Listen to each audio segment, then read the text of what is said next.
ఎంత డబ్బు సంపాదించి తెచ్చి దాచేయండి, భయం వస్తుంది అందులోంచి. అధిక ధనం భయాన్ని తీసుకొస్తుంది. అమ్మో ఎవడొస్తాడో, ఏమడుగుతాడో, లేకపోతే రేపు పొద్దున్న ఎవడు రైడింగ్కి వస్తాడో, ఎవడు పట్టుకుపోతాడో, ఇదే బెంగ, దీన్ని ఎక్కడ దాచాలో అని. అందుకని అసలు ఆనందము, తృప్తి అనేవి ఎక్కడి నుంచైనా వస్తున్నాయి అంటే కేవలము భగవంతుని యొక్క భక్తిలోంచి మాత్రమే వస్తాయి. ఆ భగవంతుడు ఎక్కడున్నాడు? నువ్వు పిలిస్తే తప్ప రాని వాళ్ళు మిగిలిన వాళ్ళు. నువ్వు రోజు పిలిచే భార్య, నువ్వు పిలవగానే వచ్చే భార్య ఒకనాడు నువ్వు పిలిస్తే పలకడానికి వీలు లేనంత దూరంలో ఉండొచ్చు. నీ కొడుకు నీ పక్కన ఉండకపోవచ్చు, నీ కూతురు నీ పక్కన ఉండకపోవచ్చు, కానీ సర్వకాలముల యందు నువ్వు పిలవగానే పలకడానికి సిద్ధంగా అమ్మ కన్నా అతి చేరువలో ఉన్నవాడన్నవాడు ఎవరైనా ఉంటే ఎవరో తెలుసా అండి? భగవానుడొక్కడే ఉంటాడు. ఇందుకు ఎక్కడుంటాడు? నివార శోకవత్తన్వి పీతాభాస్వత్యనూపమా, ఇక్కడే ఉన్నాడు ఆయన.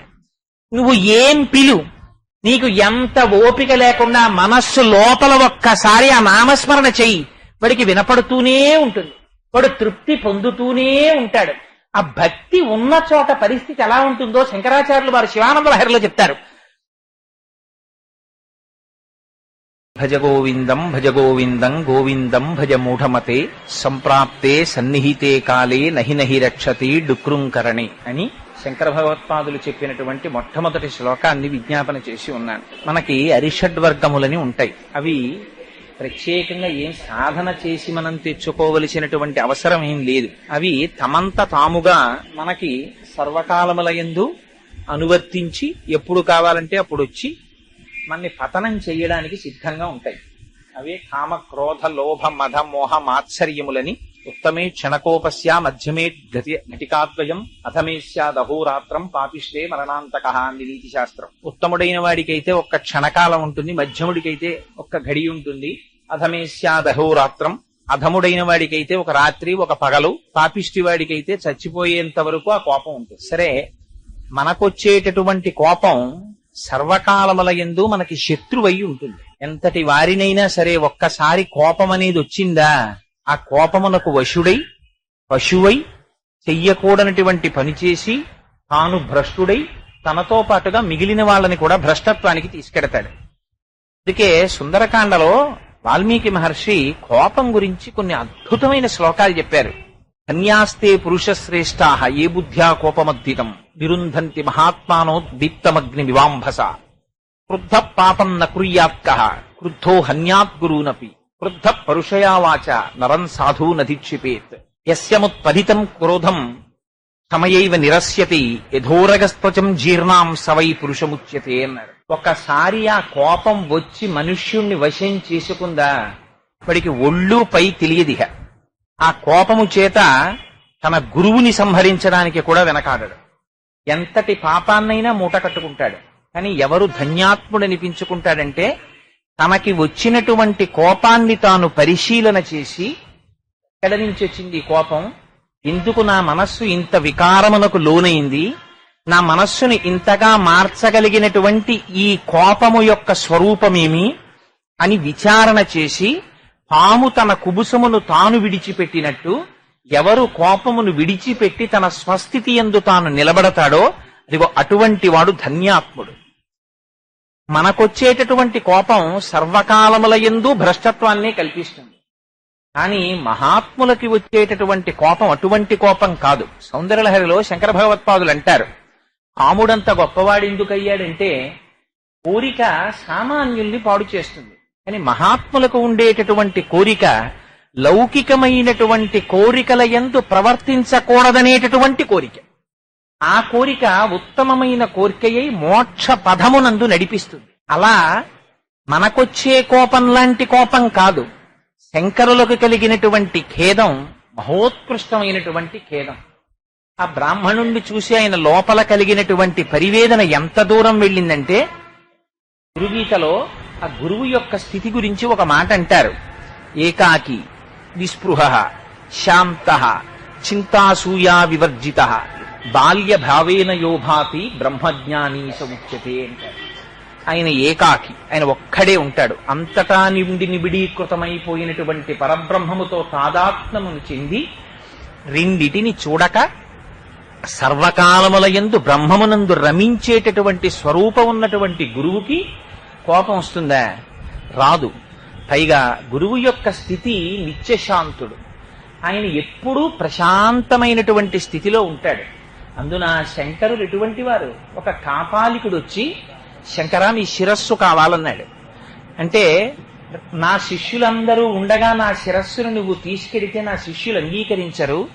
రేపటి రోజున నా శిష్యులందరూ ప్రాతకాలంలో కృష్ణానదిలో స్నానం చెయ్యడానికి వెళ్లిన సమయంలో నేను ఒక్కడే ఉండి అంతర్ముఖుడనై తపస్సు చేసుకుంటున్నటువంటి సమయంలో నువ్వు వచ్చి నీకు కావలసిన నా శిరస్సుని నా కుత్తుక కత్తిరించి తీసుకెళ్ళు. అంతగా దేహభ్రాంతి లేనటువంటి వ్యక్తి ఒక కాపాలికుడికి తనకి శిరస్సుని ఇవ్వడానికి అంగీకరించినటువంటి మహాపురుషుడు, వారికి కోపం వస్తుందా? వారి కోపము లోకమును ఉద్ధరించడం కోసమని అవతల వ్యక్తి పడుతున్నటువంటి జగత్తుతోటి తాదాత్మ స్థితిని గమనించినటువంటి వారై ఉద్ధరించడం కోసమని మహాపురుషుల యొక్క స్థితిని చూపిస్తారు. అది అందుకని ధారాళంగా నోటి వెంట 14 శ్లోకములు వచ్చాయి. రావడంలో కూడా గమ్మత్తు ఏంటంటే, మనం కోపగిస్తే అవతలవాడికి ఏ కారణం చేత అవతలవాడిలో ఉండేటటువంటి లోపమును మాత్రమే చూసి నిందిస్తాం కోపంలో తప్ప, అవతలవాడిలో ఉన్నటువంటి లోపమును సరిదిద్దుకోవడానికి కావలసిన సలహా మన కోపంలో ఎప్పుడూ చెప్పబడదు. ఎందుకంటే మనం ఆ సమయంలో కోపము చేత ఆవేశాన్ని పొంది ఉంటాం. కానీ శంకరుల కోపము లౌకికమైన కోపము కాదు. అందుచేతనే ప్రతి శ్లోకంలోనూ సమస్త జీవకోటిని బ్రాహ్మణునిలో అడ్డుపెట్టి జరుగుతున్న పొరపాటు ఎక్కడుంది, ఆ పొరపాటుని దిద్దుకోవడం ఎలా కూడా చూపించేస్తారు శంకరాచార్యులు వారు. అందుకే అటువంటి గురువు దొరకడం కూడా అదృష్టం. ఆ బ్రాహ్మణుడు చేసుకున్న అదృష్టం ఏమిటో కానీ ఇన్ని సంవత్సరములు వృధా అయిపోతే శంకరాచార్యుల వంటి మహాపురుషుల యొక్క వాక్కుకి పాత్రుడయ్యాడు. ఎందుకంటే తెలిసి తెలియని గురువులు ఎంతమంది గురువులు దొరికి ప్రయోజనం ఏమిటి? నేను గురువుల్ని నిందించాననో వారి స్థాయిని తక్కువ చేసి మాట్లాడాలని అనుకోకండి. రామకృష్ణ పరమహంస ఒక మాట చెప్తుండేవారు. పరమహంస పంచవటి అని ఒక కుటీరంలో ఉండేవారు. ఉంటూ రామకృష్ణ పరమహంస కుటీరం పక్క నుంచి వెళ్ళిపోతుంటే ఒక పెద్ద కప్ప ఒకటి పెద్ద చప్పుడు చేస్తూ అరుస్తోంది. విని పరమహంస అనుకున్నారు, చీకటి చీకటి పడుతోంది, ఇలాగే ఉంది అసుర సంధ్య వేళ, బహుశः ఏదో పాము వచ్చి ఒక కప్పని పట్టుకుంది, అందుచేత మృత్యువుని పొందే ముందు ఆ కప్ప ఇలా రోదిస్తోంది అనుకుని వెళ్ళిపోయారు. ఒక 2 గంటల సమయం కుటీరంలో గడిపిన తరువాత పరమహంస మళ్ళీ అదే మార్గంలో తిరిగి వస్తున్నారు. ఇంకా ఆ కప్ప అదే స్థాయిలో ధ్వని చేస్తూనే ఉంది. చేస్తుంటే ఇంతసేపు కప్ప పాము నోట్లో పడ్డాక బ్రతకడానికి అవకాశం లేదు, పైగా ఇలా అరుస్తోంది ఏమిటి కప్ప అని అటుగా వెడుతున్న పరమహంస ఒకసారి ఆ లోపలికి తుంగి చూశారు. అంటే అక్కడే ఉన్నటువంటి పొదలలో దాని దురదృష్టమేమో కాని పెద్ద కప్పని ఒక నీటిపాము పట్టుకుంది. ఆ నీటిపాము ఆ కప్పని చంపలేదు, మింగలేదు, పోనీ అలాగని విడిచిపెట్టలేదు. ఆ కప్ప పాము నోటిలోకి పోలేదు, అలాగని బయటికి రాలేదు. తెలిసి తెలియని గురువు చేతిలో పడిన శిష్యుడి పని ఇలాగే ఉంటుందనుకున్నారు పరమహంస. ఎందుకనంటే అది త్రాచుపాము అనుకోండి, ఒక్క 3 కాట్లు వేసిందా, ఒక్క కాటు వేసిందా విరిగిపోతుంది, లోపల ఉన్నటువంటి మొత్తం జీవం పోయి మరణిస్తుంది. గురువు సరైన గురువు దొరికి ఒక్కసారి నోరు విప్పి మాట్లాడా, అప్పటి వరకు శరీరమునకు పట్టినటువంటి అహంకారం విరిగిపోతుంది, తనెవరో తెలుస్తుంది. తెలిసి తెలియని గురువయ్యాడా ప్రమాద స్థితిలోకి తీసుకెడతాడు, నీటిపాము పట్టుకున్న కప్పలాగే ఉంటుంది. అలా అటువంటి స్థితి కలిగిన వారు కారు శంకరులు. శంకరులు నోరి విప్పి మాట్లాడితే అజ్ఞానాన్ని తుడిచిపెట్టగలిగినటువంటి మహాపురుషుడు శంకర సాక్షాత్తుగా పరమశివుడు శంకరులయ్యొచ్చారు. జ్ఞానగంగాధరుడు చంద్రోద్భాసిత శేఖరే స్మరహరే గంగాధరే శంకరే సర్పైర్భూషిత కంఠకర్ణ వివరే నేత్రోద్ధ వైశ్వానరే దంతిత్వకృత సుందరాంబరధరే త్రైలోక్యసారే హరే మోక్షార్థం కురుచిత్త వృత్తి మమలాం అంతైస్తు కింకర్మభి అంటారు. అటువంటి శంకరావతారం కనుక అటువంటి ప్రజ్ఞతో మాట్లాడగలిగారు. సరే, అందుచేత 2వ శ్లోకంలోకి వచ్చేసరికి శంకరులు అంటారు, ఆ వారికి కలిగినటువంటి ఖేదం ఎంత దూరం వెళ్ళిందంటే, నాకు జ్ఞాపకం ఉన్నంత వరకు ఇంచుమించు ఒక 7 శ్లోకముల వరకు శంకరులు మూఢ మూఢ మూఢ అనే మాట్లాడారు. దగ్గరగా 8వ శ్లోకం దగ్గరికి వచ్చిన తరువాత వారికి ఆ ఖేదం కొంత ఉపశమనాన్ని పొందింది. జగద్గురువుల స్థాయి అంటే అలా ఉంటుంది. వెంటనే వారు ఏ స్థాయిలో మాట్లాడారంటే, భ్రాతః, తమ్ముడా, అన్న, సోదరుడా, ఆలోచించబోయ్, ఏమిటి పరిస్థితి, ఎంత దారుణంగా పాడైపోతున్నావు. కాతే కాంత కస్తే పుత్ర సంసారోయమతీవ విచిత్ర కస్యత్వం తత్పయాయాత తత్వం చింతియ తదియ భ్రాతః అంటారు ఆ శ్లోకంలో. అందుకని ఇవాళ 2వ శ్లోకం దగ్గరికి వచ్చేటప్పటికి శంకరులు అంటారు, ఎక్కడుందండి ప్రపంచ సాహిత్యంలో ఎక్కడైనా మూఢా అని పిలిచి మాట్లాడితే దాన్ని సంగీతంలో పెట్టుకుని, సాహిత్యంలో పెట్టుకుని, ప్రవచనాల్లో పెట్టుకుని, ఉపన్యాసాల్లో పెట్టుకుని, పెద్దల చేత 10 మాటలు వల్లెవేయబడి దాన్ని ప్రవచనాలుగా చెప్పుకుని పుస్తకాలుగా రాసుకుని ప్రపంచ సాహిత్యంలో ఎక్కడైనా ఉందా? యూ ఫూల్ అని చెప్పినది ఎక్కడా లేదు. అది శంకరాచార్యుల వారికే చెల్లి. ఆయన అంటారు 2వ శ్లోకంలో, మూఢజహీహి ధనాగమ తృష్ణాం కురు సద్బుద్ధిం మనసి వితృష్ణాం ఎల్లభసే నిజ కర్మోపాప్తం ఇత్తంతేన వినోదయ చిత్తం. ఎంత గొప్ప శ్లోకం, చిన్న శ్లోకం. అందులో సమస్య చెప్తారు, సమాధానం చెప్తారు. మూఢ అని మళ్ళీ పిలిచి ఆ బ్రాహ్మణుణ్ణి అంటారు, జహీహి ధనాగమ తృష్ణాం. ఆ స్థితిలో కూడా వారి నోటి వెంట వచ్చినటువంటి మాటలలో మీరు ఒక మాటని తీసి ఈ మాట బదులు ఈ మాట వేస్తే ఇంకా అందంగా ఉంటుంది కదండి అని మీరు చెప్పలేరు. అలాంటి మాటలు పడిపోతాయి. మూఢ జహీహి ధనాగమ తృష్ణాం కురు సద్బుద్ధిం మనసి వితృష్ణాం. అందం చూడండి, చిట్ట చివర మొదటి పాదంలో మూఢ జహీహి ధనాగమ తృష్ణాం కురు సద్బుద్ధిం మనసి వితృష్ణాం. 2 తృష్ణలే. చిత్రం ఏమిటంటే, మనకి పురుషార్థములను ఉంటాయి. ధర్మ, అర్థ, కామ, మోక్షములు, చతుర్విధ పురుషార్థములు. మనం ఎక్కడ పూజ చేసినా, ఎక్కడికి వెళ్ళినా ఏం చెప్పుకుంటామంటే, ధర్మార్థ కామ మోక్ష చతుర్విధ ఫల పురుషార్థ సిద్ధ్యర్థం మనోవాంఛా ఫల సిద్ధ్యర్థం సమస్త దురితోపశాంత్యార్థం. సరే, నాకు పరమేశ్వరుడు ఏది కటాక్షిస్తే దాంతో ఏదో ఉమామహేశ్వర పూజాంకరిష్యే, లేకపోతే లక్ష్మీనారాయణ పూజాంకరిష్యే, ఏ పూజ చేస్తే ఆ పూజ చేస్తున్నానని నీళ్లు ముట్టుకుంటాం. అటువంటిది అలా మనం ఎక్కడికి వెళ్ళినా అడిగేటటువంటి చతుర్విధ పురుషార్థములైనటువంటి ధర్మ, అర్థ, కామ, మోక్షముల 4 మొదటి స్థానం మాత్రం ధర్మంది. మిగిలిన 3 2 ధర్మంతో అనుబంధం కలిగి ఉండాలి. ఈ గమ్మత్తు. మోక్షాన్ని మీరు సాధించేదేం ఉండదు. ఎందుచేత అంటే, మీకు ఒక కర్ర ఇచ్చి 4 సమానమైన ముక్కల కింద నరకండి అన్నారనుకోండి, మీరేం చేస్తారు? ఎన్ని మాటలు నరుకుతారు? దాన్ని 4 మాటలు నరకరు, 3 మాటలే నరుకుతారు. ఒక 10 అడుగుల కర్ర ఇస్తే ఏదో 2.5 అడుగులు చొప్పున 2.5 అడుగుల దగ్గర కత్తితో ఒకసారి కొడితే ఒక ముక్క విరిగిపోతుంది, ఇంకొకసారి కొడితే ఇంకొక ముక్క విరిగిపోతుంది, ఇంకొకసారి కొడితే ఇంకొక 2 ముక్కలు వచ్చేస్తాయి. 3వసారి మాత్రమే నరుకుతారు, 4 ముక్కలు వచ్చేస్తాయి. 4 ముక్కల కోసం 4 మార్లు నరకరు. ధర్మమును పట్టుకుంటే అర్థకామములు దానితో కలిసి తీరాలి. అర్థము ధర్మముతో ముడిపడాలి, కామము ధర్మముతో ముడిపడాలి. ధర్మముతో ముడిపడిన అర్థము, ధర్మముతో ముడిపడిన కామము మోక్షమునే ఇచ్చేస్తాయి తప్ప మళ్ళీ మోక్షం కోసమని ఏమైనా ఉంటుందా అండి అంటే ఇంకేం ఉండదు. ఈ ధర్మముతోడి సంబంధము కలిగిన అర్థ సాధన, ధర్మముతోడి ముడిపడిన కామ సాధన మోక్షములకే దారి తీసేస్తుంది. అందుకని మొట్టమొదట ఏది? ధర్మమే, ధర్మబద్ధమైన నడువడి. కానీ చిత్రం ఏమిటంటే, మనమేం చేస్తామంటే జీవితంలో, మనమంటే మీ వంటి ప్రాజ్ఞుల గురించి నేను చెప్పట్లేదు, ఎప్పుడూ చెప్తుంటా, నా వంటి వాడి గురించి చెప్పుకుంటున్నది. మొట్టమొదటి దాన్ని తప్ప మిగిలినవన్నీ పట్టుకుంటాం.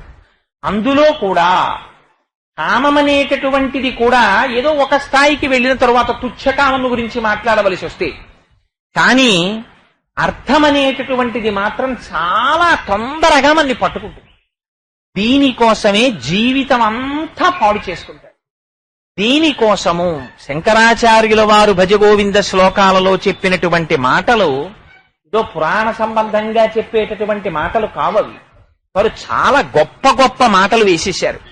నువ్వు ధర్మమును విడిచిపెట్టి అర్థమును ఒకదాన్నే పట్టుకుని ఎందుకు తిరుగుతున్నావో తెలుసా? ఎందుకు తిరుగుతున్నావంటే నీకు తృష్ణ కలిగినది. ఆశ కాదు. మీరు చాలా జాగ్రత్తగా జ్ఞాపకం పెట్టుకోవాలి. ఆశ కలగడము వేరు, తృష్ణ కలగడము వేరు. డబ్బు ముట్టుకోవద్దని కానీ, డబ్బు సంపాదించవద్దని కానీ శంకరాచార్యుల వారు ఎక్కడా చెప్పలేదు. ఎందుకని అంటే గృహస్థాశ్రమంలో ఉన్నటువంటి వాడు అర్ధమును సంపాదించి తన భార్యా బిడ్డలని పోషించుకోవలసినటువంటి బాధ్యత వాడి మీద ఉన్నది. అందుకని వాడు అర్ధ సముపార్జన చేసి తీరాలి. పైగా వేదమూలమిదం బ్రాహ్మం, భార్యామూలమిదం గృహం, కృషిమూలమిదం ధాన్యం, ధనమూలమిదం జగత్. నీతిశాస్త్రం చెప్పేసింది. వేదము లేనినాడు అసలు బ్రాహ్మణ్యమే లేదు, భార్య లేనినాడు గృహమే లేదు. ఎందుకని? భార్య ఉంటేనే మిగిలిన వాళ్ళు ఎంతమంది ఉండనివ్వండి, అది గృహం కాదు. ఇంటికి వెళ్ళేటప్పటికీ భర్త మనసిరిగి తను తింటూ కూడా రెండో మాట పప్పాయనికి ఎంత కావాలో వేసెయ్యగలిగినటువంటి శక్తి భార్యకు ఒక్కదానికే ఉంటుంది. అదేమిటి వేసామంటే, ఏం ఇవాళ తినరా అంటుంది. ఆయన ఒక ముద్ద ఎక్కువ తింటే పసిగడుతుంది, ఒక ముద్ద తక్కువ తింటే పసిగడుతుంది. ఆయన ఒక్క కప్పు కాఫీ సరిగ్గా తాగకపోతే పసిగడుతుంది, ఒక అరగంట నిద్ర ఆలస్యంగా లేస్తే పసిగడుతుంది. ఆయన ప్రవర్తనలో తేడా వస్తే పసిగడుతుంది, ఆయనలో మార్పుని పసిగడుతుంది. తల్లి తర్వాత తల్లిలా పొదివి పట్టి కాపాడుకుంటుంది. అటువంటి భార్య లేనినాడు ఇంకా ఇల్లెక్కడుంది అసలు? అందుకని భార్యామూలం ఇదం గృహం, కృషిమూలమిదం ధాన్యం. కృషి లేనప్పుడు, తను కష్టపడనప్పుడు, సేద్యము చెయ్యనప్పుడు ధాన్యం ఎక్కడి నుంచి వస్తుంది? వడ్డీ వ్యాపారంలో అయితే ఒకడికి ఇచ్చేస్తే వడ్డీ వచ్చేస్తుంది.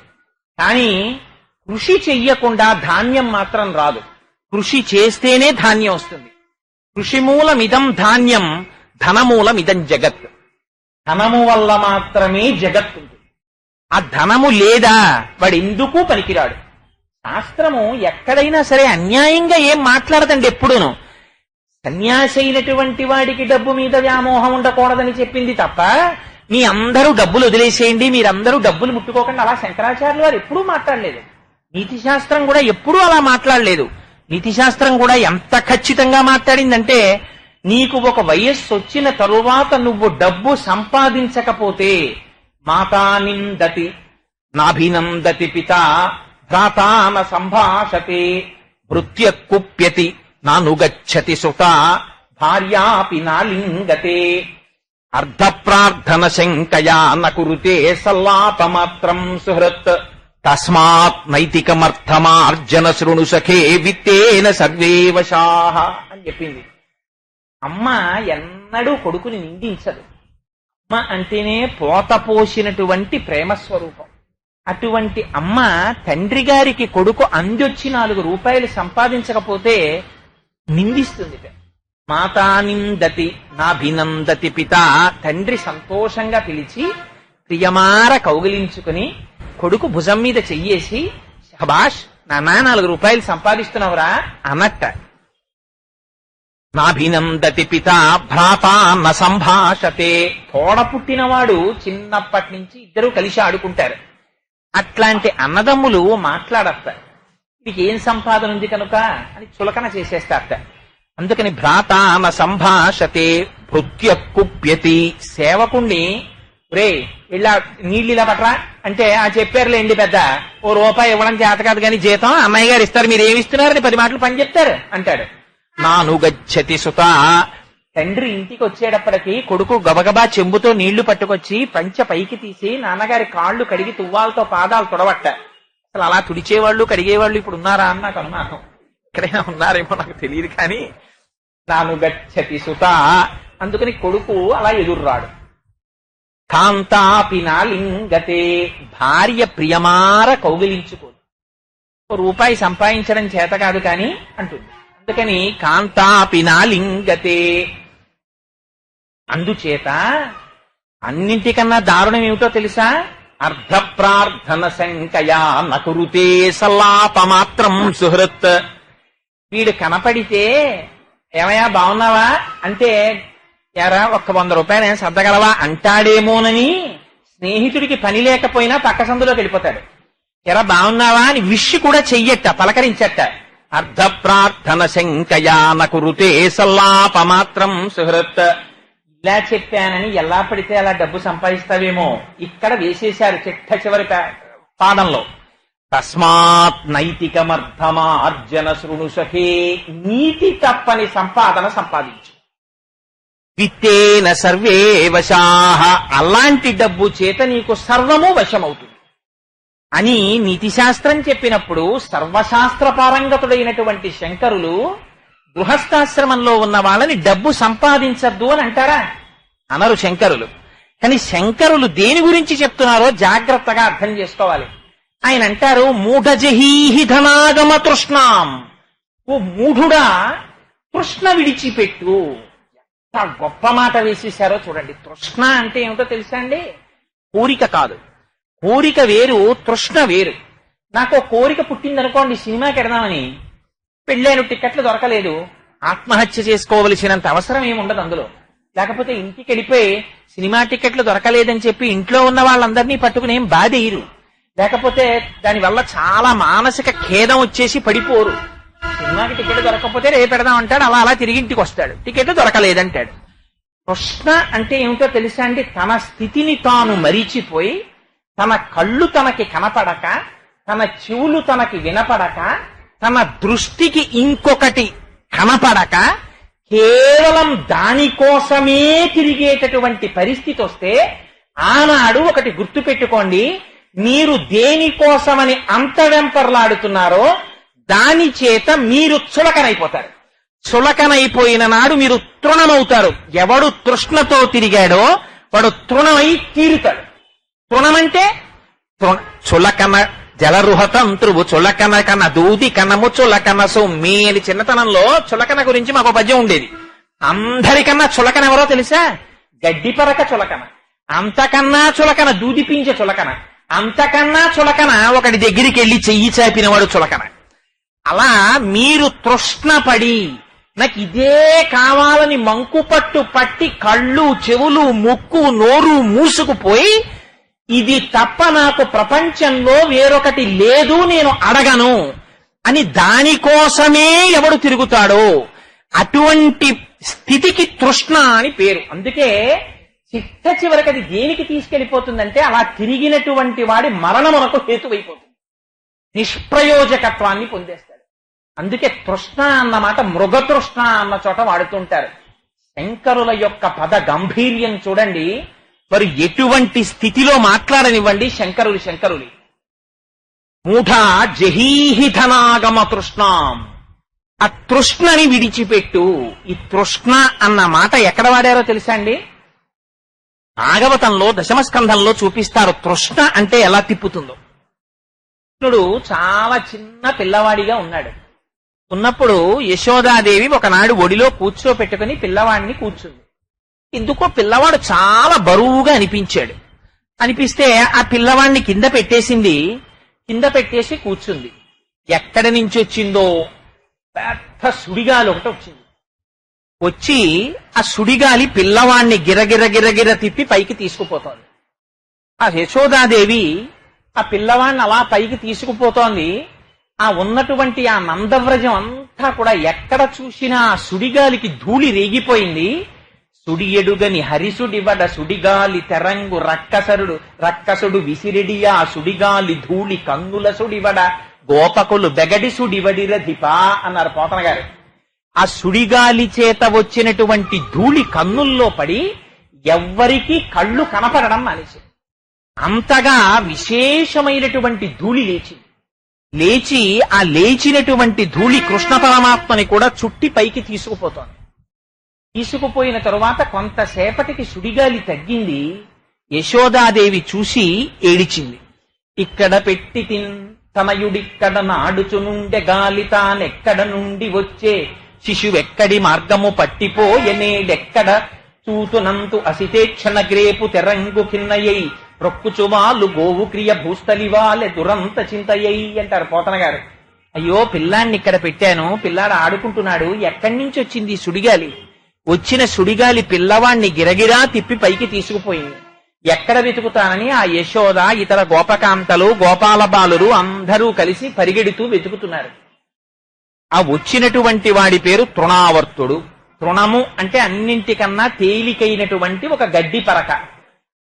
ఆవర్తుడు అంటే తిప్పగలిగినటువంటి సామర్థ్యం ఉన్నవాడు.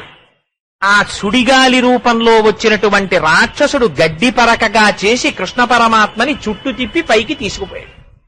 తీసుకుపోతే అక్కడ నుంచి కిందకి విడిచిపెడితే ఆ పిల్లవాడు మరణిస్తాడు అని చెప్పి రాక్షసుడు ఒక్కడు వచ్చాడు ఆ తృణావర్తుడి రూపంలో. కృష్ణ పరమాత్మ భయపడినటువంటి వాడిలా ఆ రాక్షసుని యొక్క కంఠాన్ని గట్టిగా పట్టుకున్నారు చేతులతోటి. పట్టుకుంటే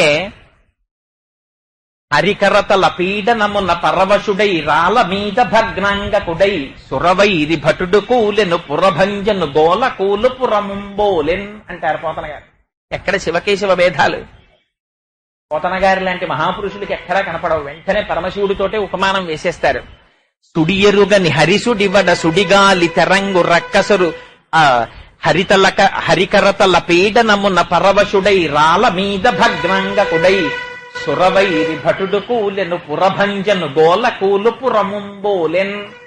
పురవైరి ఆనాడు త్రిపురాసురులను దగ్ధము చేయడం కోసమని పరమశివుడు చేతిలో బాణాన్ని పట్టుకుని భూమండలాన్నంతటినీ రథంగా చేసుకుని నిలబడి బాణాన్ని ప్రయోగించిన నాడు త్రిపురములు నేలరాలిపోయినట్టుగా శ్రీ మహావిష్ణువైనటువంటి ఆ కృష్ణ పరమాత్మ యొక్క చేతుల చేత పీడింపబడిన కంఠము కలిగినటువంటి తృణావర్తుడనేటటువంటి రాక్షసుడు ఆకాశం మించి కింద పడి శరీరమంతా భగ్నమై ముక్కలై కింద పడిపోయాడు.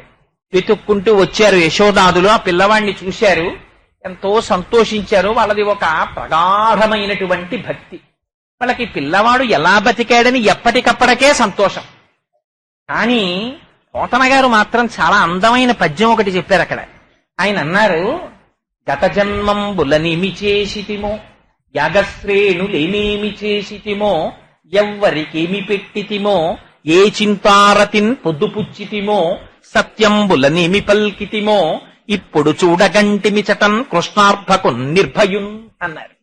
మేము ఏమో కిందటి జన్మల్లో ఏం పుణ్యం చేశామో, ఏం నిజం చెప్పామో, ఏం యాగం చేశామో, ఏం నోము చేశామో, ఏ చింతారతిన్ పొద్దు పృచ్చితిమో. సమయం మన కోసమేం ఆగదు. తెలియనటువంటి వాడికి వెర్రివాడికి బోరు కొడుతుందంతే. బోరు కొట్టడమే ఉంది. బోరు కొట్టడం అంటే ఆత్మహత్యా సదృశమైనటువంటి మాట. ఒకరి కోసం కాలం ఎన్నడూ ఆగదు. కాలం వెళ్ళిపోతూనే ఉంటుంది. కాలము నడిచి వెళ్ళిపోతుంటే మృత్యువు కూడా దగ్గరికి వచ్చేస్తుంటుంది. దగ్గరికి వచ్చేసే లోపల దీపం ఉండగా ఇల్లు చక్కపెట్టుకో. పరమేశ్వరుని యందు నీ మనస్సు ప్రవర్తించేటట్టుగా చూసుకోవలసినటువంటి బాధ్యత నీది తప్ప నీకిచ్చిన కాలాన్ని వేరొకరు వచ్చి సద్వినియోగం చేయడం ఉండదు. ఎవరికి వారే సద్వినియోగం చేసుకోవాలి. ఏ చింతారతిన్ పొద్దుపుచ్చితిమో, ఏది ఆలోచిస్తూ మీరు జీవితాన్ని గడిపారన్నది కూడా భగవానుడు ఇక్కడే కూర్చుని అన్ని వేళలా చూస్తూనే ఉంటాడు. ఇప్పుడు చూడగంటిమిచటన్ కృష్ణార్భకున్ నిర్భయున్. అదిగో ఆ పుణ్యం ఏదో మిగిలి ఉంటుంది. ఇప్పుడు చూశాం అర్భకుడైనటువంటి కృష్ణుడు భూమి మీద పడి కూడా మరణించకుండా దక్కాడంటే ఆ పుణ్యం యొక్క విశేషం నాకు రక్షింపజేసింది.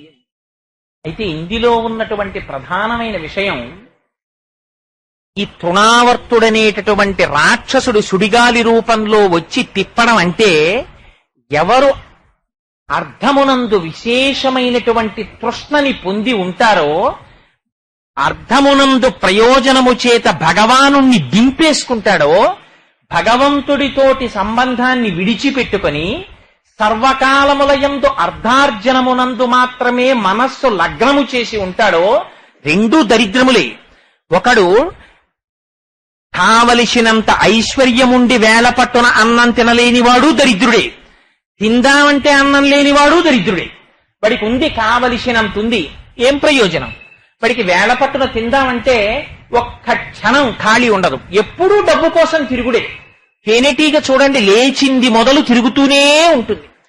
ఎంత కష్టపడి తిరుగుతుందంటే తేనెటీగ జీవితం చూస్తే మనకి చాలా ఆశ్చర్యంగా ఉంటుంది. దిక్కుమాలిన తేనెటీగ ఇంత ఉంటుంది, ఎక్కడికో పోతుంది, ఆ పువ్వుల మీద వాలుతుంది, ఆ లోపల ఉండే మకరందాన్ని చాలా జాగ్రత్తగా పైకి తీస్తుంది. ఎవరు పువ్వులో మకరందం తాగగలిగిన వాడు దాన్ని తీస్తుంది. మైనంతో గదులు కడుతుంది, ఆ గదుల్లోకి తెచ్చి మళ్లీ పోనా తేనె తనేమైనా తాగుతుందా, సంతోషిస్తుందా? తెచ్చా మైనపు గదుల్లో తేనె పోస్తుంది, జాగ్రత్తగా దాన్ని అంతటినీ కూడా మళ్ళీ ఆ మైనంతో మూస్తుంది. తేనె పట్లు ఇలా ఉంటాయి, చుక్క తేనె కిందకి కారిపోకుండా జాగ్రత్తగా పెడుతుంది. ఎవరైనా అటువైపుకి వచ్చారంటే వెంటపడి తరిమి కుట్టి చంపేస్తుంది. అంత పగపడుతుంది. ఇన్ని చేస్తుంది. ఇంత కూడపెట్టిన తరువాత తేనె బాగా పెట్టిందిరా పట్టులోని చూసిన వాడోడు ఉంటాడు. వాడేం చేస్తాడు? 4 బాగా పచ్చివిచ్చి కర్రలు 4 తెచ్చి ఆ కింద కిరసనాయిలు పోసి వెలిగించి వాడు వెళ్ళిపోతాడు. ఈ అగ్నిహోత్రపు వేడికి తేనెటీగలన్నీ పోతాయి. వాడొచ్చి ఆ పట్టు దింపుకుని పిండుకుని అందులో ఉన్న తేనె సీసాలో పోసుకుని వాడు తాగుతాడు. తల్లి గర్భము నుండి ధనము తాడెవ్వడు వెళ్లిపోయడినాడు వెంటరాదు. లక్షాధికారైన లవణమన్నమె కాని మెరుగు బంగారంబు మింగబోడు. విత్తమార్జన చేసి విర్రవీగుటె కాని కూడపెట్టిన సొమ్ము కుడువలేడు. పొందుగా మరుగైన భూమి లోపల పెట్టి దాన ధర్మము లేక దాచి దాచి తుదకు దొంగలకిత్తురో దొరలకవును. తేనె జుంటీగలీయవా తెరువరులకు భూషణ వికాస శ్రీధర్మ పురనివాస దుష్ట సంహార నరసింహ దురిత దూరా అని ఏడ్చాడు నృసింహ శతక కర్త. స్వామి, ఇంత కష్టపడి సంపాదిస్తున్నాం, ఆఖరికి ఆ కోర్కెలు తృణాన్ని తిప్పినట్టు తిప్పేస్తున్నాయి. గిర్ర గిర్ర గిర్ర గిర్ర తిప్పితే కోరిక ప్రయత్నం, కోరిక ప్రయత్నం. ఇవాళ బ్లాక్ అండ్ వైట్ టీవీ తెస్తాడు, రేపు కలర్ టీవీ కోసం. ప్రపంచంలో ఆశ్చర్యమైంది ఏమిటో తెలుసా అండి? ఎంత ఐశ్వర్యం ఉండనివ్వండి, నాకింత ఐశ్వర్యం ఉందని కావలసినటువంటి పరిమితి కన్నా 1 గజం ఎక్కువ బట్ట పెట్టి వస్త్రాన్ని కుట్టించుకోడు. నాకు పట్టుబట్ట చాలా ఎక్కువగా ఉందండి అని చెప్పి ఇంత పెద్ద డబ్బాలా ఇచ్చి కుట్టించుకుంటానా? కొలతలు తీసుకుని అబ్బాయి మిగిలిపోతే ఆ గుడ్డ ఇచ్చేవయ్యా అంటాను, పట్టుకుపోతాను. డబ్బులు ఎక్కువ ఉన్నాయి జేబులో అని పెద్ద సైజు చెప్పులు కొనుక్కుంటానా? కొనుక్కోను. ఎంత మధుర పదార్థం నాకు ఇష్టమైంది నా భార్య చేసిన కడుపు నిండిపోయిన తర్వాత తినగలనా? తినలేను. కానీ డబ్బు దగ్గరకు వచ్చేటప్పటికి మాత్రం ఎంత తాపత్రయం, ఎంత తృష్ణో. సమస్త పిపీలికాది పర్యంతంలో ఏ ప్రాణి అయినా నాకు చూపించండి, తను తినడానికి మాత్రమే ప్రకృతిని వాడుతుంది. తన బిడ్డలు తమంత తాము సంపాదించుకుని తినడం నేర్చుకునేంత వరకు మాత్రమే కావలసినటువంటి శిక్షణనిస్తుంది. ఒకసారి తను తినడము నేర్చుకున్న తరువాత ఆ ప్రాణిని తల్లిదండ్రులు పోషించవు. నా మనవల కోసమని చెప్పి పక్షి తెచ్చి ఎప్పుడూ దాచదు. దిక్కుమాలిన అలవాటు ఉన్నది ఎవరికైనా ఉంటే ప్రపంచంలో అలవాటు తేనెటీగకి, ఎలకకి, మళ్ళీ అదిగో మనకే ఉంటాయి ఈ అలవాట్లు. ఎలకొకటి, దానికి అక్కర్లేంది లేదు ప్రపంచంలో. ఆఖరికి పాలతో అభిషేకం చేసిన నాగేంద్రుడు దానికి ఎందుకు పనికొస్తాడో తెలియదు, ఎత్తుకుపోయి కలుగులో పెట్టుకుంటుంది. మళ్ళీ అలా తెచ్చేది తేనెటీగ ఒకటి తీసుకొస్తుంది, పట్టు పురుగు ఒకటి తీసుకొస్తుంది. ఇవన్నీ భయంకరమైన మరణాలే. అందుకే మీరు చూడండి, దాచిన ప్రతి ప్రాణి దారుణమైన మరణంలో పోతాయి. రామకృష్ణ పరమహంస పట్టుపురుగు జీవితం గురించి చెప్తుంటారు. తన నోటి నుంచి వచ్చినటువంటి పట్టుని దారంగా మారుస్తూ ఉంటుంది. మార్చి తన ఒంటి చుట్టూ కట్టుకుంటుంది. కట్టుకుని ఆ పట్టుకాయలో పడుకుంటుంది. దాని ఒంట్లోంచి పట్టు దారం వచ్చేంత వరకు మల్బరీ ఆకులు పెట్టి పెట్టి పెట్టి పెట్టి పోషిస్తాడు. ఒకడు చూస్తుంటాడు. యవత్విత్తోపర్జన సక్త స్తవన్నిజ పరివారో రక్త. వాడు మల్బరీ ఆకులు, ఉప్పాలు, జీడిపప్పులు, ఇడ్లీలు, 3 పచ్చళ్ళు పెడతాడు.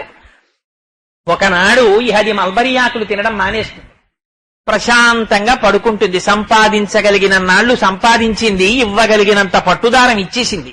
తన ఒంటికి చుట్టుకుని పడుకుంటుంది. 3 అంతస్తుల మేడ కట్టుకుని ఏసీ రూమ్ లో పడుకున్న వాళ్లే. వీడెప్పుడు పోతే with drawal power, cheque book చేతిలోకి వస్తాయా చూసేవాడు వేరొకడు ఉంటాడు. ఇంటి దొంగలవు తనయులనొల్లా కల్లరి బొమ్మయవు కాయంబులొల్లా అద్దె కొంపల బోలు ఆ లోకమొల్లా ఇందుకీ భోగంబులెందుకీ మురుపు ముందు చావుండంగా బుర్యంగమగునే అంటారు మానస పూజలో. వెంట వచ్చేస్తాయా ఇవన్నీ?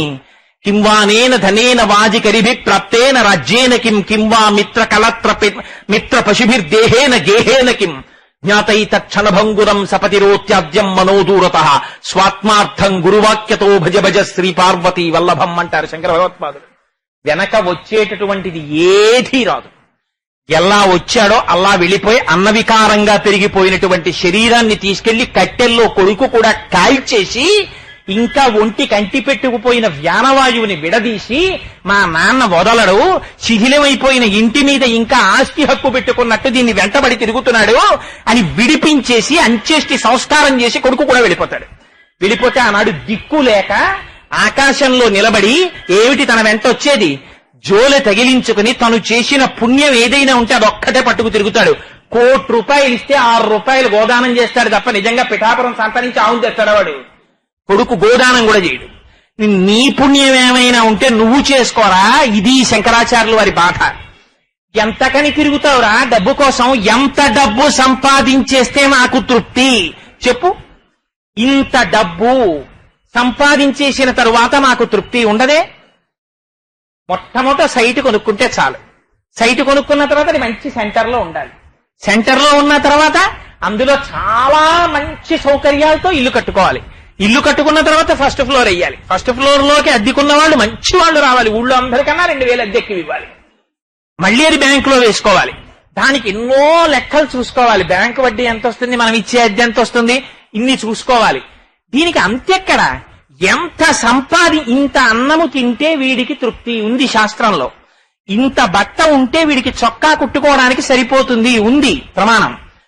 ఇదిగో వీడికి ఇంత చదువుకుంటే చాలు, ఈ ఉద్యోగం ఇస్తాం సరిపోతుంది.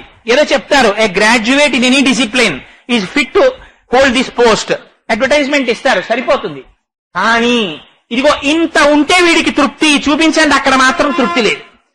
తిరుగుతూనే ఉంటాడు. ఆ తృష్ణకి నువ్వు కాని వశుడవయ్యావా, అర్థ సముపార్జనమే నీ జీవితమునందు ప్రవృత్తిగా పెట్టుకున్నావా, దానివల్ల ఏమైపోతుందో తెలుసా? శంకరులు జగద్గురువులు కనుక తన బిడ్డల్ని చూసుకున్నట్టుగా సమస్త జగత్తుని చూసి, అయ్యో వీళ్ళు పాడైపోతున్నారా, పురుషార్థమైనటువంటి అర్థాన్ని పట్టుకుని సమాజ శ్రేయస్సుకి తన హితమునకు కావలసినంత సంపాదించవలసిన వాడు ఉన్న సమయాన్నంతటినీ తీసుకెళ్లి అర్థార్జన కోసం అని చెప్పి వశుడై తిరుగుతున్నాడు. చివరికి గడ్డిపోచ ఎంత చులకనో అంత చులకనైపోతున్నాడు. గిర్ర తిప్పేస్తోంది సుడిగాలి వీణ్ణి. ఎక్కడ పడిపోతాడో, సమయమా అయిపోతోంది. ప్రత్యాయంతిగతాః పునర్న దివసాః కాలో జగద్దక్షక లక్ష్మీస్తో యతరంగ భంగ చపలా విద్యుచ్చలం జీవితం తస్మాన్ మాం శరణాగతిం కరుణయాత్తం రక్షాధునా. సూర్యాస్తమయాల స్వరూపంలో పరమేశ్వరుడు ఆయుర్దాయాన్ని గ్రసించేస్తున్నాడు. కప్ప ఈగని చూస్తోంది, కప్పని పాము చూస్తోంది. కప్ప ఈగని తింటుందో కప్పని పాము తింటుందో పరమేశ్వరుడికి తెలుసు. ఇన్ని సంపాదిస్తున్నానంటాడు. సంపాదించినవన్నీ తాను అనుభవిస్తాడో అనుభవించకుండా వెళ్లిపోతాడో పరమేశ్వరుడికి తెలుసు. కానీ తను సంపాదించుకోవలసినటువంటి అసలైన పుణ్యాన్ని తాను సంపాదించుకోవట్లేదు. సమస్త పిపీలికాది పర్యంతంలో భగవన్నామము చెప్పగలిగినటువంటి వాక్కు ఇయ్యబడినది కేవలము మనుష్యుడికొక్కడికే. ఒక గేది ఉందనుకోండి, ఆ గేది పూర్వజన్మలో ఎంత గొప్ప సంస్కారం ఉండనివ్వండి, ఒకసారి సమయము వృధా అయిపోయి మనుష్యుని యొక్క ఉపాధి పడిపోయిన తరువాత గేది ఉపాధితో వచ్చిందనుకోండి, లోపల ఎంత ఏడవనివ్వండి. ఒక్కసారి గోవిందా అందాం అనుకుందనుకోండి, అంబా అనగలదు కానీ గోవిందా అని మాత్రం అనలేదు. గోవిందా అనగలిగినటువంటి అదృష్టమున్న ప్రాణి ప్రపంచంలో ఉన్నది అంటే అది కేవలము మనుష్యుడొక్కడే. ఇతర ఉపాధులు ఏవీ కూడా భగవంతుని యొక్క నామము చెప్పగలిగిన అదృష్టాన్ని పొందలేవు. ఏడ్చారండి కవులు, ఏడ్చారు. అయ్యో స్వామి అయిపోతోంది సమయం, బతికియున్నన్నాళ్ళు నీ భజన తప్పను కాని మరణకాలమునందు మరతునేమో, ఆ వేళ యమదూతల అగ్రహంబున వచ్చి ప్రాణముల్ పెకలించి పట్టునప్పుడు, కపవాత పైత్యముల్ కప్పగా శ్రమచేత కంపముద్భవమంది కష్టపడుచు, నారాయణాయంచు నా జింహతో నిన్ను పిలుతునో శ్రమచేత పిలువలేను, నాటికిపుడే నీ నామస్మరణ చేతు చెవినిడవయ్య భూషణ వికాస శ్రీధర్మ పురనివాస దుష్ట సంహార నరసింహ దురిత దూర, అంత్యకాలమునందు ఆయాసమున నిన్ను పిలుతునో శ్రమచేత పిలువలేను అని ఒకటికి 10 మాటలు గోవింద గోవింద గోవింద సర్వేశ పన్నగాధిపశాయి పద్మనాభ మధువైరి లోకేశ నీలమేఘశ్యామ నివెతండ్రి విమాకు కమలవాసిని మమ్ము కన్న తల్లి నీ భక్తవరులంత నిజమైన బంధువుల్ నీ నీ కృపయే మాకు అఖిల ధనము, నీ మంత్ర జపమే నిష్కళంకపు విద్య అని నీ పాద తులసిదళము రోగముల కౌషధము బ్రహ్మరుద్ర వినుత భూషణ వికాస శ్రీధర్మ పురనివాస దుష్ట సంహార నరసింహ దురిత దూర. నాకెందుకు స్వామి, నాకు ఇవన్నీ అక్కర్లేదు. మాతాచ పార్వతీదేవి పితాదేవో మహేశ్వర బాంధవ శివభక్తాశ్చ స్వదేశో భువనత్రయం. సర్వేశ్వర, నీ నామము చెప్పగలిగినటువంటి అదృష్టాన్ని పొందినటువంటి ఉపాధి ఈ ఉపాధి. అటువంటిది నీ నామము చెప్పని నాడు ఎందుకయ్యా ఈ జన్మ? దిక్కుమాలిన డబ్బు ఎంత సంపాదించి దాచినా తుట్టతుదకు వచ్చేదొక్కటుందా? ఊపిరి ఆగిపోయిందా? ఏమిటి వాడు చేసిన ప్రారంభం? ఇంత కష్టపడ్డాడు, తిరిగాడు, సంపాదించాడు. ఊపిరి ఆగిపోయింది. కొడుకు అమెరికాలో ఉన్నాడు, తీసుకొచ్చి పెట్లో పెట్టారు. మళ్లీ కొడుకు వచ్చే లోపల 3 రోజులు ఆ శరీరం ఇంట్లో ఉంటే భయంగా ఉంటుందని ఎక్కడో దూరంగా తీసుకెళ్లి పెట్టేస్తాం.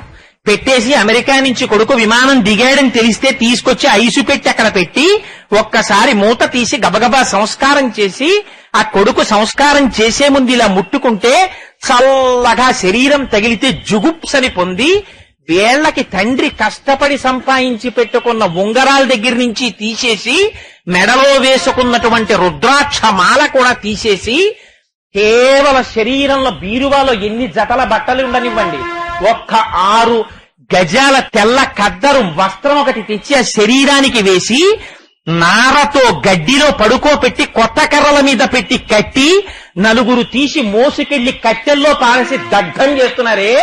ఏది వస్తోందిరా నీ వెనకాతల? ఏది పట్టుకెళ్ళిపోతున్నావు? నువ్వు కష్టపడి సంపాదించి తెచ్చి దాచుకున్నది నీ వెంట ఒక్కటి వస్తోందా? ఒక్కటి రాదు. నీ వెంట వచ్చేది ఏదైనా ఉంటే నీ లోపల జీవుడు దీపం వెలుగుతుండగా నువ్వు కూర్చుని ఆర్తితో ఒక్కనాడు సదాశివ శంకర పరమేశ్వర ఏకశబ్ద సంయజ్ఞాత సృష్ట ప్రయుక్త స్వర్గే లోకే కామదుగ్భవతి. ఒక్క నామం, అది ఏ నామం మీ ఇష్టం, ఏ నామం పిలవండి. ఏ నామము చేత పిలిచినా పలకబడేటటువంటి వాడు, పలికేటటువంటి వాడు మాత్రం సర్వేశ్వరుడు ఒక్కడే. తస్మై నమ పరేశాయ బ్రహ్మణే నంతశక్తయే అరూపజోరు రూపాయ నమ ఆశ్చర్య కర్మణే నమ శాంతాయ ఘోరాయ మూఢాయ గుణధర్మిణే నిర్విశేషాయ సామ్యాయ నమో జ్ఞానఘనాయ చ క్షేత్రజ్ఞాయ నమస్తుభ్యం మహాధ్యక్ష సాక్షిణే పురుషాయ ఆత్మమూలాయ మూల ప్రకృతయే నమః. సోహం విశ్వసృజం విశ్వమవిశ్వం విశ్వవేదసం విశ్వాత్మానం పరం బ్రహ్మ ప్రణతోస్మి పరమం పదం.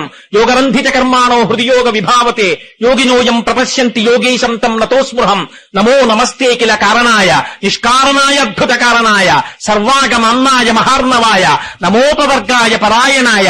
పేరు పెట్టకుండా ఏనుగు పిలిస్తే ఇన్ని కోట్ల పరివారం తన చుట్టూ ఉన్నవాళ్లు ఒక్కడొచ్చి రక్షించకపోతే మకరితోడ పోరు మాతంగ విభుని ఒక్కరిని డించిపోవ కాళ్లు రాక కోరిచూచుచుండె కుంజరీయూఢంబు మగలు తగులు కారె మగువలకును. ఏ ఏనుగొచ్చి రక్షించింది ఆ రోజున ఆ ఏనుగుని? ఒక్క సర్వేశ్వరుడు వచ్చాడు. ఇన్నాళ్లు పిలవకపోయినా చిట్ట చివరలా ఒక్కింతయు లేదు. ధైర్యము విలోలంబయ్యే ప్రాణంబులా ఠావుల్ తప్పెను మూర్ఛ వచ్చే తనువుందస్యన్ శ్రమం బయ్యడిన్. నీవే తప్ప ఇతప్పరం బెరుగా మన్నింపందగున్ దీనునిన్ రావే ఈశ్వర కావవే వరద సంరక్షింపు భద్రాత్మక అన్నంత మాత్రం చేత ఏరా నీకు ఒంట్లో ఓపికొన్నన్నాళ్ళు నేను జ్ఞాపకం రాలేదా?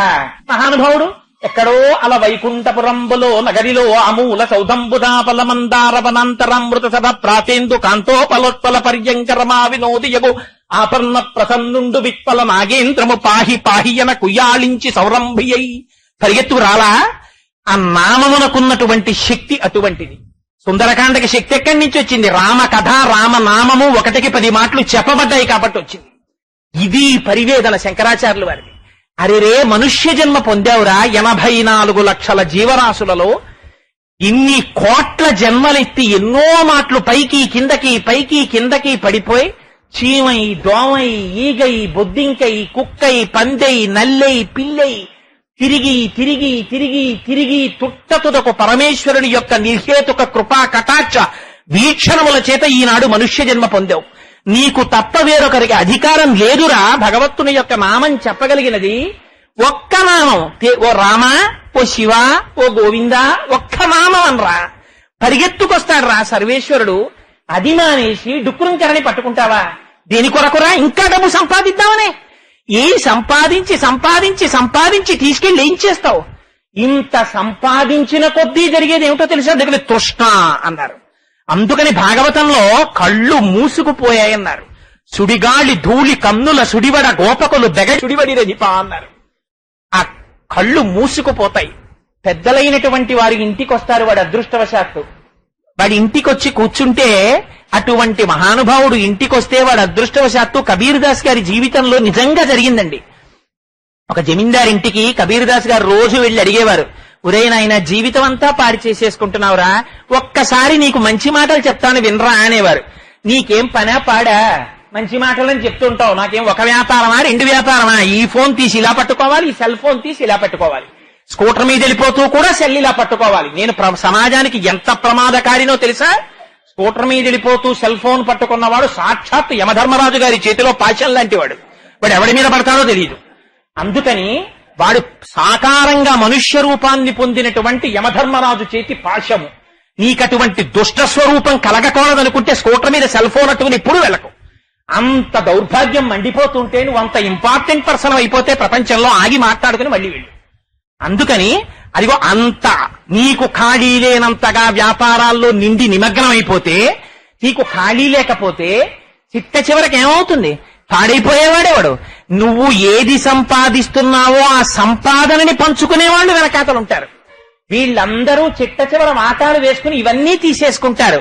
కానీ ఈ చేతులతో చేశావు, ఈ చేతులతో చేసినటువంటి దాని ఫలితాన్ని మాత్రం నువ్వే అనుభవించాలి, ఇంకొకడు అనుభవించాడు. ఆనాడు దండన ఎవరికి పడుతుందో తెలుసా? నీకు పడుతుంది. రామకృష్ణ పరమహంస చెప్తారు, అద్భుతమైనటువంటి ఉపమానం చెప్తారు. ₹1 జేబులో పడిందా వాడికి కళ్ళు కనపడవు. ఒకానొక నాడు ఒక కప్పకి ₹1 కాసు దొరికింది. ఎందుకు? దిక్కుమాలిన కప్పకి ₹1 కాసు ఎందుకైనా పనికొస్తుందని కప్ప ₹1 కాసు ఎట్టుకెళ్లి కన్నంలో పెట్టింది. కప్పకి ₹1 కాసు కన్నంలో పెట్టుకునేటప్పటికి ఎంత అహంకారం వచ్చిందంటేట, రాజుగారి భద్రగజం వచ్చేస్తుంటే ఎప్పుడూ లేనిది కప్ప కన్నంలోంచి పైకొచ్చి కాలెత్తిందిట. ఏనుగా ఇటు వస్తున్నా, ఒక్క తను అంటానంది. ఎందుకు అండం? కన్నంలో ₹1 కాసుంది. ఇది దాని అహంకారం. పరమహంస అంటారు, జేబులో ₹1 పడిందా వీడి స్వరూపం మారిపోతుంది. ఈ మాట మహాత్ములందరూ చెప్పారు. భాగవతంలో అష్టమ స్కంధంలో ఆ బలిచక్రవర్తి ఉపాఖ్యానం చెప్తూ మహానుభావుడు ప్రహ్లాదుడు పరిగెత్తుకొస్తాడు. ఆ వరుణ పాశాలతో కట్టేస్తారు బలిచక్రవర్తిని. కట్టేసి నిలబడిపోతే ఆనాడు ప్రహ్లాదుడు నడిచి వచ్చి ఒక మాట చెప్తాడు, ఇతనికి ముందు నీ వింద్రపదం విచ్చి నేడు తిప్పుటయను నెరయుమేలు మోహనాహంకృతి గర్వాంధ తమస వికారంబు దనిమాన్పి కరుణ రక్షించుటయు కాక శిక్షించుటే తత్వజ్ఞులకు మహేంద్రత్వమేల నీపాదకమలంబు నియతి కొల్చిన దాని పోలునే సురరాజ్య భోగపరత గర్వమేపార కన్నులు కానరావు చెవులు వినరావు చిత్తంబు చిక్కుబడును సేవలన్నయు మరచు నీ మహిమ మాన్పి నిలుచేసి నీ మేరమేటి సూపి అంటాడు. స్వామి, వీడికి ఇంద్రపదవి వచ్చింది, అహంకారం వచ్చింది, కళ్ళు కనపడ్డం మానేశాయి, చెవులు వినపడ్డం మానేశాయి. నీ పాదకమలంబు నియతి కొల్చిన తాని పోలునే సురరాజ్య భోగపరత. సర్వేశ్వర, నీ పాదాలు నమ్ముకుని భగవంతుడి యొక్క పాదములు పట్టుకుని సర్వకాలములయందు సంతోషంగా హాయిగా ఏ కోరిక కలిగినా ఏ ఆపద వచ్చినా నాకేమిటి, నేనేం సంపాదించుకోవాలి, నన్నెవరు చూస్తారు అన్న బెంగ నాకేం లేదు. నాకేమిటి, నాకు మా మాతాపితరులు ఉన్నారు, మా పార్వతీ పరమేశ్వరులు ఉన్నారు. సర్వకాలములయందు చంటి బిడ్డండి తల్లి చూసుకున్నట్టు నన్ను మా అమ్మ చూసుకుంటుంది. సౌందర్యలహరిలో శంకరాచార్యులు వారు అంటారు, నఖైర్నాకస్త్రీణాం కరకమల సంకోచ శిశిభిః తరూణాం దివ్యానాం హసతి యువతయే చండి చరణౌ ఫలాని స్వస్యేభ్యః కిసలయ కరాగ్రే దదత దరిద్రేభ్యో భద్రాం శ్రియమనిశమాత్మాయ దదతౌ. అమ్మ పాదములు తలుచుకున్న వాడికి సర్వకాలములయందు రక్షణే. ఎక్కడున్నా అమ్మ తన చూపులతో రక్షించేస్తుంది. దృశాద్రఘీయస్యాదరదలిత నీలోత్తల రుచ దవీయాంసం దీనం స్నపయ కృపయా మాం అభిరుచే అనేనాయం ధన్యో భవతి నచతే హానిరియత వనేవా హర్మ్యేవా సమకర నిపాతో హిమకర అని అమ్మా నీ చల్లటి దృష్టి పడితే చాలమ్మా అంటారు శంకరాచార్యులు వారు. అందుకని రక్షణ అంటూ లభించేది ఎక్కడి నుంచి రక్షిస్తుంది? రక్షణము లేక సాధుడు రక్షితుడగు సమత చేసి రాయుడులందున్ రక్షణలు వేయగలిగిన శిక్షితుడకు కలుడు పాప చిట్టుండగుట అంటారు పోతన గారు. ఎంత గొప్ప పద్యమో చూడండి. నిజంగా దశమస్కంధంలో తన చుట్టూ తుపాకులు పట్టుకుని 1000 మందిని పెట్టుకుంటాడు. తను అడుగు తీసి అడుగు వేస్తే ఈ 1000 మంది తుపాకుల తాలూకా ట్రిగ్గర్ మీద వేలు పెట్టి డేగ కళ్ళతో కాపాడుతుంటాడు. ఇలాగా ఇంతమంది చేత కాపాడబడేటటువంటి వాడు ఒకనాడు ప్రమాదం వచ్చి చచ్చిపోయాడు. ఏ రక్షణలు పెట్టుకోకుండా సర్వకాలముల యందు భగవంతుడి పాదపద్మములను నమ్ముకున్నవాడు రైలు కింద పడిపోతే రైలు వాడి మించి వెళ్ళిపోయింది, వాడు బతికిపోయాడు. నిడదవోల్లో నేను పనిచేస్తున్నప్పుడు పేపర్లో పడిందండి నిజంగానే. ఓ తల్లి ఆ ట్రైన్ టాయిలెట్ లోకి వెళ్లి మల విసర్జన కోసమని కూర్చుంటే ఆవిడికి స్పృహ తప్పింది, లేచి తలుపు తీయలేకపోయింది, ప్రసవం అయిపోయింది, చంటిపిడ్డడు పుట్టి ఆ రైలు తాలూకా టాయిలెట్ కన్నంలోంచి రాళ్ల మీద పడిపోయాడు. పడిపోతే ట్రైన్ దాని మించి పాస్ అయి వెళ్ళిపోయింది. వెళ్ళిపోయిన తర్వాత చాలా సేపటి వరకు ఆవిడ బయటికి రావట్లేదేమిటని చూసి ఆ కుటుంబీకులు వచ్చి తలుపు కొట్టారు. ఆవిడికి స్పృహ వచ్చింది, లేచింది, తలుపు తీసింది. కానీ బిడ్డడు పడిపోయాడని తెలిసింది. ఇంత రైలు వెళ్ళిపోతే అప్పుడే పుట్టిన పసికందు ఆ రాళ్ల మీద పడిపోయి అంత ధ్వనితో రైలు వెళ్ళిపోతే చిక్కు చెదరకుండా ఆ పిల్లవాణ్ణి ఆ స్టేషన్ లో బుజ్జిలో పుణుకులో అమ్ముకునేవాడు చూసి తెచ్చి చక్కగా కాపాడుకుంటుంటే తల్లిదండ్రులు వెనక్కి వచ్చి ఆ పిల్లాన్ని తీసుకెళ్లారు. ఎవరు రక్షించిన వాడు? వీడి ప్రజ్ఞ రక్షించిందా, ఇంకోటి రక్షించిందా? మన బుద్ధి ఎక్కడ పని చెయ్యదో అక్కడ రక్షించగలిగిన వాడు పరమేశ్వరుడు ఒక్కడే. రక్షణ మీరు సంపాదించినటువంటి డబ్బులోంచి ఎన్నటికీ రాదు. ఏదైనా వచ్చింది అంటే చాలా మందికి ఒక పిచ్చి అభిప్రాయం ఉంటుంది. డబ్బు ఉంటేనే కదండి రేపు పొద్దున్న ఏదైనా వస్తే హాస్పిటల్లో చేరినా చూసేది. 1,000,000 మంది వైద్యులు కూడి వచ్చిన కాని మరణమయ్యడి వ్యాధి మంపలేరు. 1,000,000 మంది వైద్యులు వాడు బయటికి వస్తే వాడిది ఏ గ్రూపు బ్లడ్ కూడా సీసాల్లో పట్టి వాడి వెనకాతల అంబులెన్సులు వెళ్ళిపోతుంటాయి. దేశంలో ఉన్న ప్రఖ్యాతమైన వైద్యులందరూ వాడికి ప్యానల్ డాక్టర్స్ గా ఉంటారు. వాడు ఫోన్ చేస్తే వచ్చి పడిపోతారు. అలాంటి వాళ్ళందరూ ఉండిపోయారా భూమి మీద? కారే రాజులు రాజ్యములు గెలువరే, గర్భోన్నతిం పొందరే, వారేరి సిరి మూట కట్టుకొని పవంజాలిరే. నీ సమయం అంతా అయిపోతోందిరా. నీకు ఈ ధనార్జనమునందు కలిగినటువంటి తృష్ణ చేత తిరుగుతున్నావు, కళ్ళు మూసుకుపోతున్నాయి. చూడవలసినటువంటి దాన్ని నువ్వు చూడలేకపోతున్నావు, వినవలసిన దాన్ని వినలేకపోతున్నావు, మాట్లాడవలసిన దాన్ని మాట్లాడలేకపోతున్నావు. నీకున్న భక్తి ఎక్కడికి పరిమితం అయిపోయింది? బాత్రూమ్ లోంచి తువ్వాలు కట్టుకుని పూజామందిరంలోకి వెళ్లి ఒక్క అగరత్తు ఇలా ఇలా ఇలా ఇలా తిప్పేసి వెళ్ళిపోతావు అంతే. ఎందుకని టైం లేదండి. మిగిలిన వాటికి అన్నిటికీ టైం ఉంటుంది. ఒక్క భగవానుడి దగ్గరికి వచ్చేటప్పటికి మాత్రం అస్సలు టైం ఉండదు.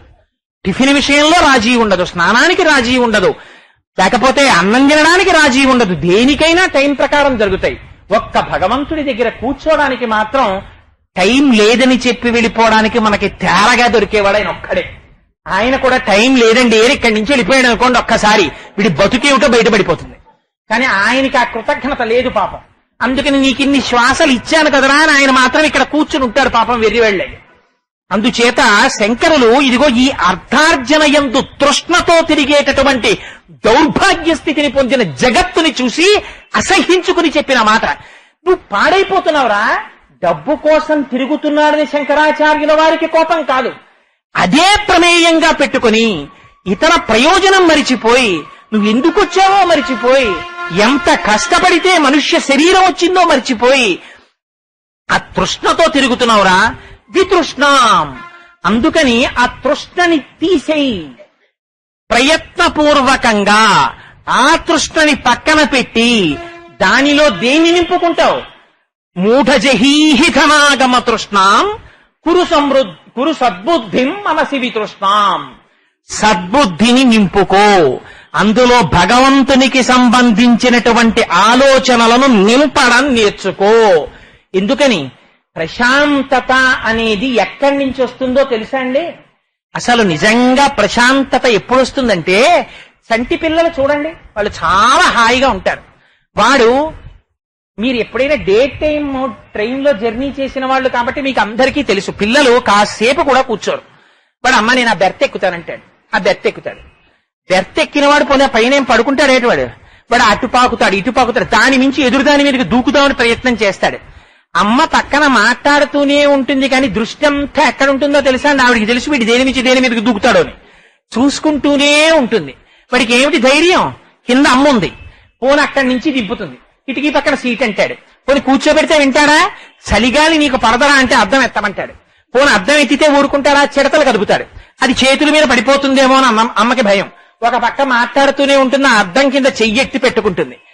తనని రక్షించేటటువంటిది ఇంకొక వస్తువు ఉంది అన్నంతసేపు వాడికి భయం ఉండదు. మీరు మీ అమ్మని మా ఊరు తీసుకెళ్లిపోతాం, నువ్వేమో మీ నాన్నగారి దగ్గరికి వెళ్ళిపో హైదరాబాదు, మీ అమ్మని రాజమండ్రిలో దింపేసుకుంటాం అన్నాడు అనుకోండి మేనమావ గారు. అమ్మ నువ్వు వెళ్ళిపోతావా అని వాడు ఏడుపు మొదలెడతాడు. ఎందుకని? వాడికి రక్షణ ప్రసరింపచేయగలిగిన వస్తువు ఉన్నంతసేపు వాడికి నిర్భయత్వం.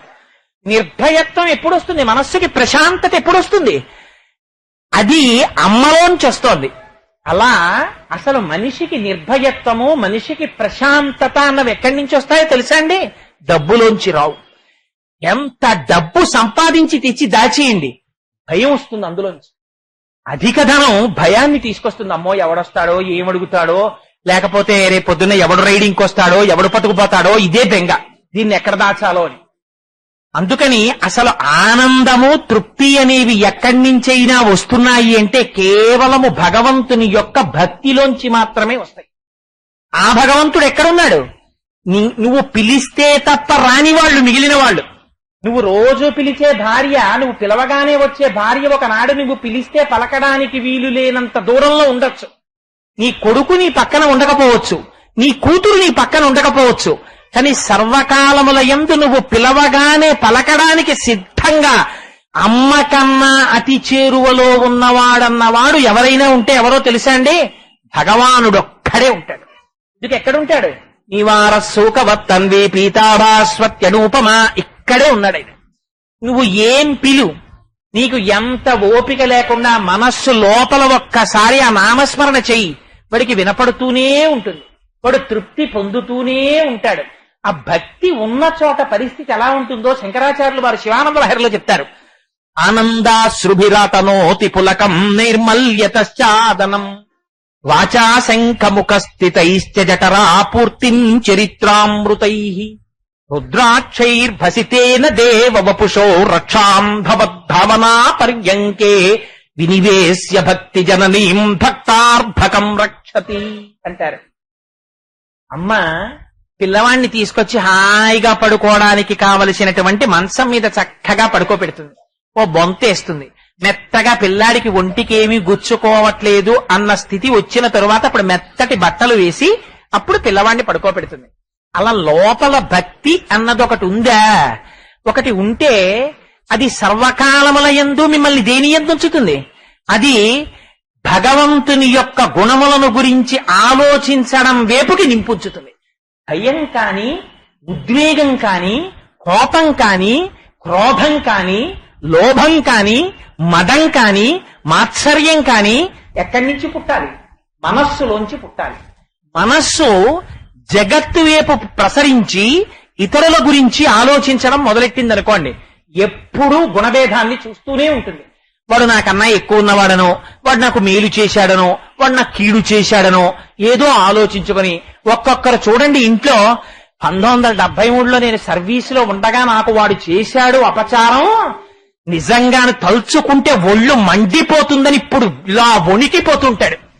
భార్య అంటుంది, దిక్కుమాలని 1973 మీరు రిటైర్ అయిపోయే 15 ఏళ్ళు అయిపోయింది కదా, అది తలుచుకుంటారు ఉడికిపోతారు, తలుచుకుంటారు ఉడికిపోతారు, డాక్టర్ దగ్గరికి వెళ్తారు, ఉపకారాలు మారేయమంటాడు, 10, 50, 100, 1000, 10,000, మిలియన్ ఎంత వేసుకున్నారు బీపీఏ, ఎందుకు వచ్చిందండి వాడిని తలుచుకుంటారు మీరంటుంది. తలుచుకు తలుచుకు తలుచుకు తలుచుకు ఆవేశంలో ఊగిపోతుంటాడు. ఒక్కొక్కడిని తలుచుకుని వాడు మహానుభావుడు, వాడు నాకు ఎంత ఉపకారం చేశాడని పొంగిపోతుంటాడు. ఈ పొంగు ఉండదు, ఆ కొంగు ఉండదు. అమ్మలాంటిది భక్తి. పరమేశ్వరుడి గురించి ఆలోచించారా? పరమేశ్వరుడు ఎప్పుడు ఉపకారం చేస్తాడు? ఆయన ఎప్పుడూ అపకారం చేయడు, ఆయన ఎప్పుడూ ఉపకారమే. అందుకని మనస్సు ఏమైపోతుంటుంది? ఎప్పుడు ఆనందంతో పొంగిపోతుంటుంది ఆయన గురించి తలుచుకుంటుంటే. ఆనందాశ్రుభిరాతనోతి పులకం నైర్మల్యతశ్చాదనం. అమ్మ పిల్లవాణ్ణి పడుకోపెట్టి ఒంటి మీద ఈగలు దోమలు వాలకుండా చక్కటి వస్త్రం ఒకటి కప్పినట్టుగా నిర్మలంగా ఉండగలిగినటువంటి స్థితిని భక్తి ఇస్తుంది. లేదా ఆ నిర్మలత్వం కాని మనిషిలో లోపించిపోతే ఆ బాధ ఏమిటో ఎప్పుడు తెలుస్తుందో తెలుసా అండి? ఇప్పుడు తెలియదు, వృద్ధాప్యం వచ్చిన తరువాత తెలుస్తుంది. చింత గొప్పదా చితి గొప్పదా అని అడిగితే చింత కన్నా చితి చాలా తక్కువ. చితి కేవలం శవాన్ని మాత్రమే కాలుస్తుంది. చింత బతికున్న నాళ్లు కాల్చేస్తూనే ఉంటుంది. అందుకని అది ఒక్కసారే కాల్చేస్తుంది. పైగా అది కాల్చినప్పుడు బాధ ఉంటుంది అని ఎవడు అనుకోడు. ఎందుకంటే అందులో ఏమైనా ఉంటే కదా సత్, ఏమీ లేదు, అందుకని బాధ ఏముండదు, కర్రపల్ల కాలిపోయినట్టు కాలిపోతుంది. కానీ లోపల ఉద్వేగాలకి అవకాశమైనటువంటి మనస్సు ఉండగా కాల్చేయగలిగినటువంటి స్థితి చింతది. ఆ చింత ఎక్కడి నుంచి పుడుతుంది? మనస్సులోంచి పుడుతుంది. ఆ మనస్సులోంచి చింత ఎప్పుడు వస్తుంది? ఆ మనస్సు పట్టుకెళ్లి జగత్తు ఎందు మీరు పెట్టినప్పుడు. ఈ మనస్సుని తృష్ణలోంచి వితృష్ణ మార్చండి. ఆ మనస్సు మార్చుకోవడంలో ఉందంతే. ఇదే సీతమ్మ తల్లి చెప్పింది. నివర్తయ మనోమర్త స్వజనే క్రియతాం మనః. నీ మనస్సు నీవారి ఎందు పెట్టుకో, నువ్వు ధర్మం చేసేస్తున్నావు. నీ మనస్సు నా ఎందు పెట్టావా, అధర్మం వైపు వెళ్ళిపోతున్నావు. నీ మనస్సు భగవానుడి ఎందు పెట్టుకో, నైర్మల్యం వచ్చేస్తుంది. ఎంత సంతోషమో, ఎంత ఆనందమో, ఎంత హాయిగా ఉంటాడో ఇదే శంకరాచార్యులు వారు చెప్తారు. ఇది 8వ శ్లోకం అనుకుంటాను కానీ దీని వెనకాతలు రాదు. యావత్విత్తోపార్జన సక్తస్తావన్ నిజ పరివారో రక్త పశ్చాజ్జీవతి జజ్జర దేహే పక్కాకోపిన పృచ్చతి గేహే. నీకు ఒంట్లో ఓపికన్న నాళ్ళు నువ్వు తిరిగి సంపాదించడానికి అలవాటు చేసుకున్నావు. అందుకని నువ్వు ఎన్నడూ భగవంతుని యొక్క పాదముల మీద పడని పువ్వువి. గడ్డి పువ్వు లేదా మన ఇంటికి గోడల మీద అందం కోసం పెంచుతాం చెట్లు. ఆ చెట్టు నుంచి ఓ పువ్వు కింద పడిపోతుంది, దాని నుంచి స్కూటర్ వెళ్ళిపోతుంది, దాని నుంచి నడిచి వెళ్ళిపోతాడు. అయ్యో పువ్వు నుంచి నడిచి వెళ్ళిపోతున్నావు అని తీసేవాడు కళ్ళకద్దుకోడు. అదే భగవంతుడి పాదముల మీద పడిన పువ్వు 2వ రోజుకి వాడిపోతుంది. ఆ పువ్వు తీసి కింద పడితే పొరపాటున మీ కాలు తగిలింది, మీరు తొక్కలేదు, మీరు ఏం చేస్తారు? వెంటనే ఆ పువ్వును తీసి కళ్ళకద్దుకుంటారు. అలా భగవంతుడి పాదముల మీద పడిన పువ్వుగా బతుకుతావో, రోడ్డు మీద పడిపోయిన పువ్వుగా బతుకుతావో నీ చేతిలో ఉంది. పిల్లలు చూడలేదు, పిల్లలు యావగిస్తున్నారు, పిల్లలు యావగించుకుంటున్నారన్న మాట తప్పు. పిల్లలు యావగించుకునేటట్టుగా నీ జీవితాన్ని మార్చుకున్న దౌర్భాగ్యము నీది. ఎందుకని? నీ ఇంట్లో ఒక వాషింగ్ మిషన్ ఎంతో, నీ ఇంట్లో ఒక ఏసీ మిషన్ ఎంతో, నీ ఇంట్లో ఒక టీవీ ఎంతో, నువ్వు అంతగానే బతికేవు జీవితంలో. అంతకన్నా ఎక్కువగా నువ్వు ఎప్పుడు బతకలేదు. నువ్వు అలా బతికింది నిజమైతే నువ్వు ఎప్పుడైనా ఎంత హడావిడున్నా ప్రతి శనివారం నాడు సాయంకాలం 6 గంటల నుంచి ఎంత పనుండనివ్వండి, మన ఇంట్లో అందరం 5 రూపాయలుంటే 5 రూపాయలతో పువ్వులు తెచ్చుకొని నువ్వు, నేను, కొడుకు, కూతురు నలుగురం స్నానం చేసి పూజామందిరంలో కూర్చుని, పోని పూజామందిరం అంత గది లేకపోతే దేవుడి పటం పెట్టుకుని నలుగురం కూర్చుని లక్ష్మీ స్తోత్రం, విష్ణు సహస్రనామ స్తోత్రం చదువుకుందాం. పోను అది కూడా వద్దు, భజగోవింద శ్లోకాలు చదువుకుందాం. పోను అది కూడా రాదు, సాంబ సదాశివ సాంబ సదాశివ సాంబ సదాశివ సాంబ శివ అని భజన చేద్దాం 30 నిమిషాలు.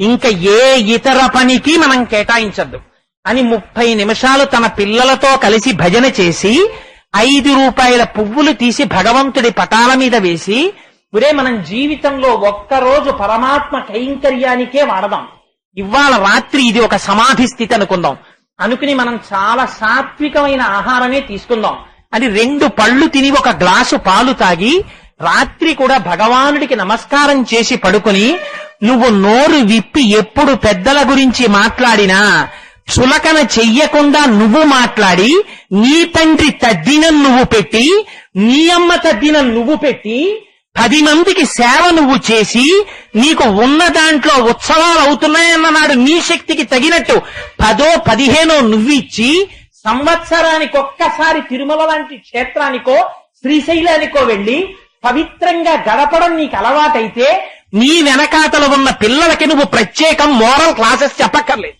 వాళ్ళకి తెలుసు మా నాన్నగారు దీన్ని అంగీకరించరు అని వాళ్ళు తెలుసుకుంటారు. మా నాన్నగారికి ఇలాంటివి ఇష్టం ఉండవండి, మా నాన్నగారికి కొన్ని సిద్ధాంతాలున్నాయి, మా నాన్నగారి జీవితం ఒక ప్రకారం ఉంటుంది, నేను ఈ పని చేస్తే మా నాన్నగారు ఖేదపడతారు.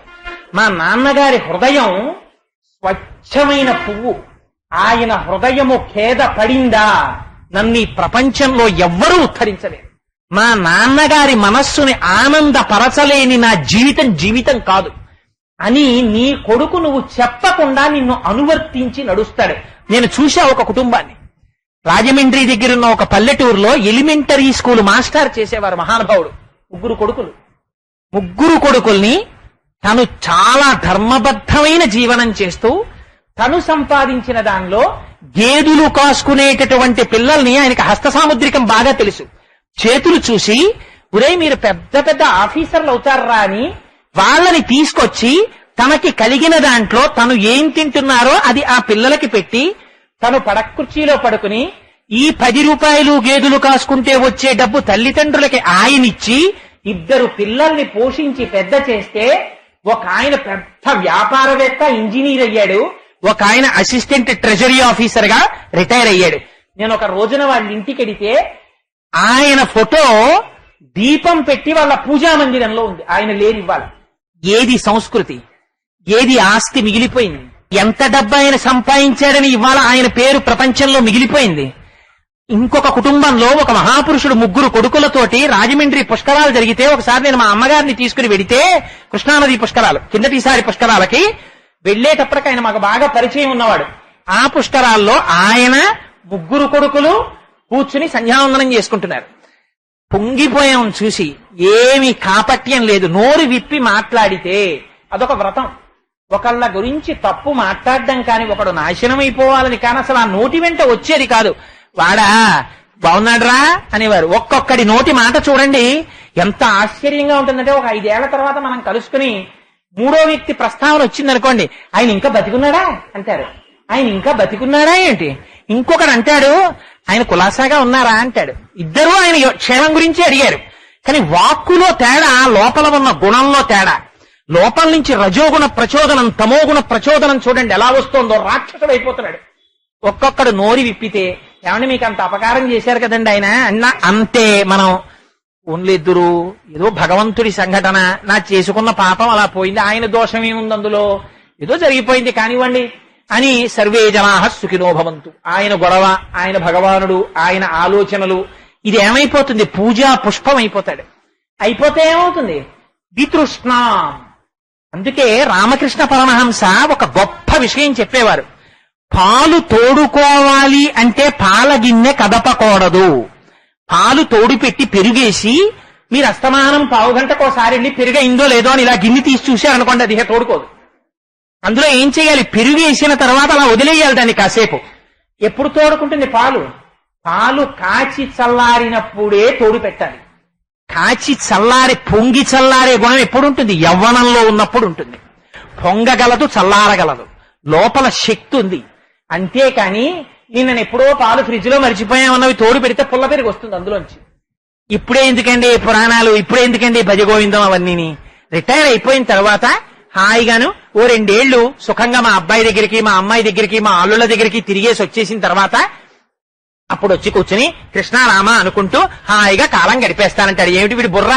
కృష్ణారామ అంటే వీడి కాలం గడిపేది. వీడి మనస్సుకి ఎప్పుడైనా ఆలంబన ఉందా? అలవాటు ఉందా మనస్సుకి? మనస్సుకి అలవాటేం లేదు. ఆ పెరుగు తోడుకోలేదు, దాన్ని కదిపేశాడు. ఎప్పుడు నువ్వు ముందు ప్రశాంతంగా ఏకాంతంగా కూర్చుని కొంత సమయాన్ని భగవద్ధ్యానానికి కేటాయించకుండా ఎప్పుడు తృష్ణతో అర్ధార్జనమునందే తిరిగితే తొట్టతొరకేమవుతుంది? ఆ పాలు తోడుకోవు.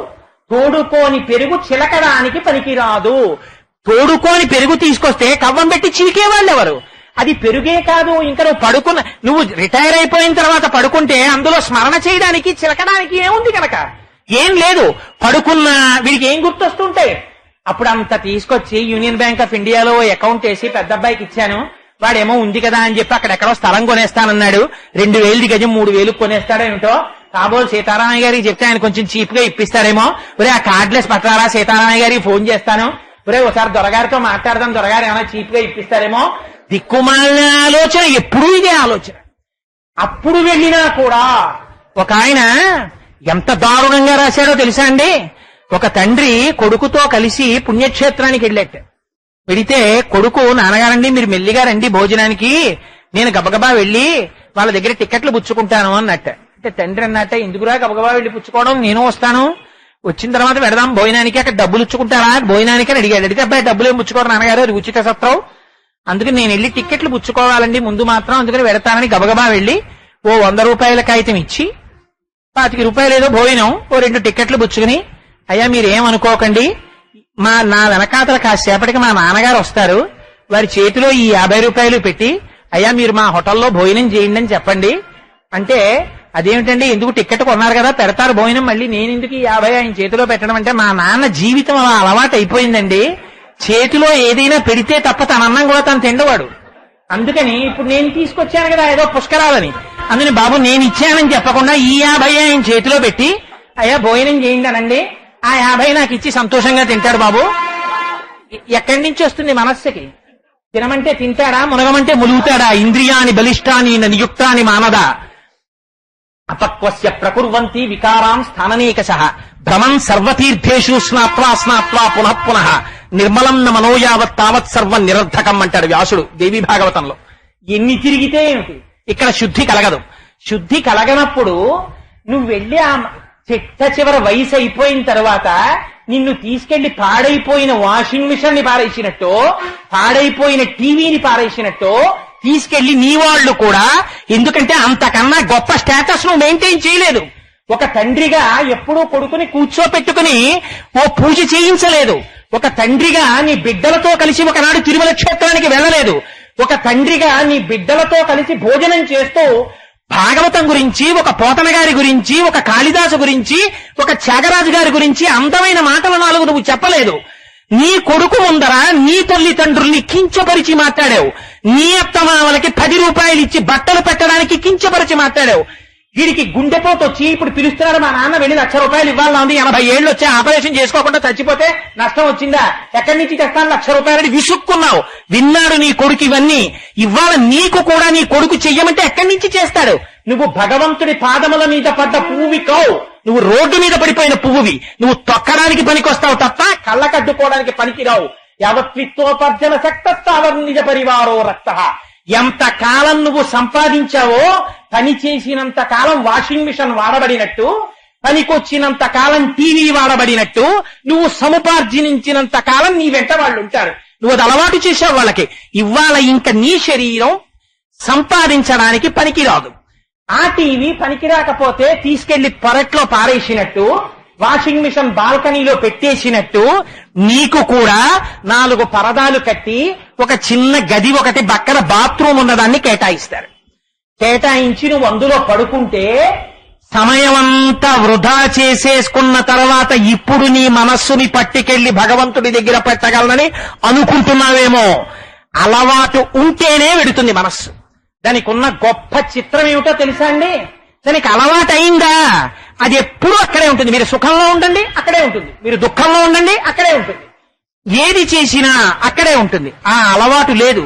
దంతంబుల్ పడనప్పుడే, తనువుయుందారూఢుయున్నప్పుడే, కాంతాసంఘము రోయనప్పుడే, జరాక్రాంతంబు కానప్పుడే, వింతల్ మేన చెరించునప్పుడే, కురుల్ వెల్వెల్ల కానప్పుడే, చింతింపన్బల మీ పదాంబుజములన్ శ్రీకాళహస్తీశ్వర. ఒంట్లో ఓపికన్నప్పుడు చెయ్యాలి. ఒంట్లో ఓపిక అయిపోయిన తరువాత ఇంకిప్పుడు నువ్వు కొత్తగా కూర్చుని పూజామందిరం దగ్గర పడక గదిలోనో నువ్వు చేసే మానస పూజ ఎక్కడుంది? రత్నైకల్పిత మానసం హిమజలై స్నానంచ దివ్యాంబరం నానారత్న విభూషితం మృగవద మోదాంకితం చందనం జాజీ చంపక పిల్వపత్రచితం పుష్పంచ ధూపం తథా దీపం దేవదయానిదే పశుపతే హృత్కల్పితం గృహ్యతాం అని అనడానికి నీకు శివలింగానికి పానవట్టం ఎటు తిరిగి ఉంటుందో నీకు తెలియదు. నువ్వు వెడితే కదా శివాలయానికి. నీ మనస్సు ఎన్నడూ ఒకసారి చూస్తేనే ఊహా చిత్రాన్ని సిద్ధం చేస్తుంది మనస్సు. నువ్వు చూసింది ఎక్కడుంది? నీ మనస్సు అక్కడ లగ్నమైంది ఎప్పుడుంది? నీ మనస్సు ఎప్పుడూ అక్కడ లగ్నం కాలేదు. కానప్పుడు నీకు లోపల చిత్తరువు లేదు. లేనప్పుడు నీ మనస్సు అక్కడ నిలబడదు. నీ సంకల్ప వికల్ప సంఘాతములు చిట్ట చివర ఎప్పుడో ఒకప్పుడు ఊపిరున్నంతసేపు మనస్సు ఉంటుంది.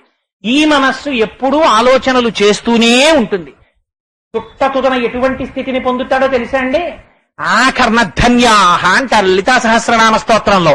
ఆర్తచింతతో రౌద్రచింతతో తీసేస్తుంది అమ్మవారు ఆ ఉపాధిని. ఎంత దారుణంగా తీసేస్తారంటే వీడికి మనస్సులో ఎప్పుడు అవే ఆలోచనలు అలవాటై ఏదో ఒకనాడు తీసిన ఊపిరి బయటికి వెళ్లాలంటే పరమాత్మ అనుజ్ఞ కావాలి. విడిచిపెట్టిన ఊపిరి తర్వాత మళ్లీ లోపలికి ఊపిరి వెళ్లాలంటే పరమాత్మ అనుజ్ఞ కావాలి. ఒకసారి లోపలికి వెళ్లిన ఊపిరి బయటికి వెళ్లడం మానేసిందా బయట పెట్టేస్తారు. బయటికి ఊపిరి వెళ్లిపోయి మళ్లీ లోపలికి వెళ్లడం మానేసిందా బయట పెట్టేస్తారు. ఎక్కడుంది మృత్యువు? దానంత